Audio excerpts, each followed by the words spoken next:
হলুদের অনুষ্ঠানে ঋষভকে মারতে গিয়ে ধরা পড়ে গেল সঞ্জিত ব্যানার্জি। হ্যাঁ দর্শক, এমনটাই দেখা যাবে নতুন গল্পে।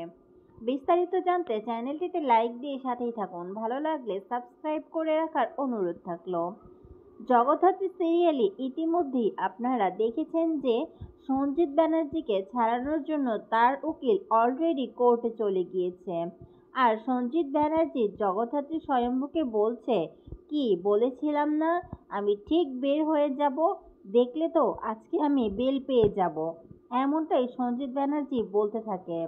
এরপরই দেখা যায় ঋষভের বাড়িতে হলুদের অনুষ্ঠান শুরু হয়ে যায়। তখনই ঋষভকে ফোন করে দুর্গা, বলতে থাকে, কি হলুদের অনুষ্ঠান শেষ হয়েছে? হলুদ আমাদের বাড়িতে কখন আসবে?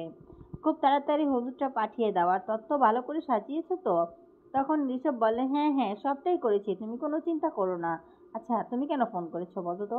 বিয়ের দিন কখনো বউ ফোন করে? পাগল মেয়ে, তুমি কেন ফোন করেছো? তখনই দেখা যায় দুর্গা বলে, কেন ফোন করতে পারি না? ওই দিক থেকে বাড়ির লোক বলতে থাকে, বউ বউ ফোনটা রাখো, ফোনটা রাখো, তোমরা তো সারা জীবনই কথা বলতে পারবে, এখন তো হলুদ দিচ্ছি। এরপরই দেখা যায় যে ঋষভ ফোনটা কেটে দেয়। তারপরই দেখা যায় সঞ্জিত ব্যানার্জি ঋষভদের বাড়িতে গিয়ে উপস্থিত। সঞ্জিত ব্যানার্জিকে দেখেই ঋষভ উত্তেজিত হয়ে বলে, তুমি এখানে কেন এসেছো? ঋষভের মা সবাইকে ডেকে বলে, ওকে কেউ এই বাড়ি থেকে বের করে দিন। তখনই সঞ্জিত ব্যানার্জি ছুটে এসে তার দিদির পায়ে ধরে, তার জামাইবাবুর পায়ে ধরে বলতে থাকে, প্লিজ প্লিজ আমাকে বের করে দিও না, আমাকে ক্ষমা করে দাও, আমি মাফ চাচ্ছি, আমি ঋষভের বিয়ের অনুষ্ঠানে যেতে চাই, আমি কতদিন ভালো করে খাই না, প্লিজ আমাকে ক্ষমা করে দাও। এরপরই দেখা যায় ঋষভের বাবা সঞ্জিত ব্যানার্জিকে ধরে মারতে চায়। তখনই দেখা যায় ঋষভ এসে থামায়, বলে, ঠিক আছে বাদ দাও, মান সম্মান তো আমাদেরই যাবে। তখনই সঞ্জিত ব্যানার্জি সেই সুযোগে বাড়িতে আবারও ঢুকে পড়ে আর লিলিপুটের সাথে কথা বলে। ওইদিকে লিলিপুট অনুষ্ঠানের সবকিছুর আয়োজন করছে। তারা তাকে আয়োজক ভেবে ভুল করছে, কিন্তু ঋষভের বাড়ির লোক তো আর জানে না যে এটাই হচ্ছে লিলিপুট।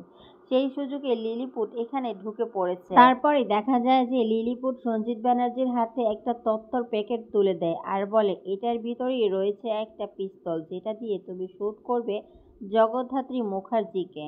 তখনই সঞ্জিত ব্যানার্জি মাথা নাড়িয়ে সম্মতি জানায় যে সে শুট করে দিবে।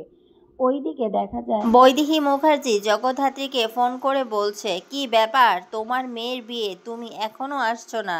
মেয়েটা বড় হয়েছেও এতিমের মতো এতিমখানাতে, আর এখন বিয়েটাও হচ্ছে এতিমের মতো, তাই না? কি চাচ্ছটা কি তুমি?